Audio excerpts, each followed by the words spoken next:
So I placed my camera so the microphone could pick up the sound of the compressor.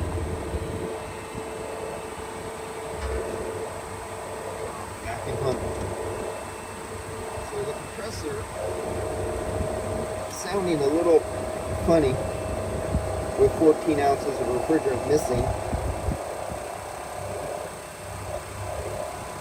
So no oil's not coming back, and that discharge line's really hot.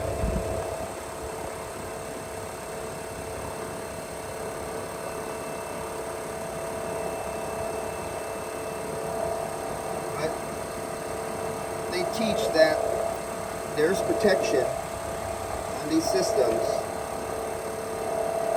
that will save the compressor from running low on refrigerant.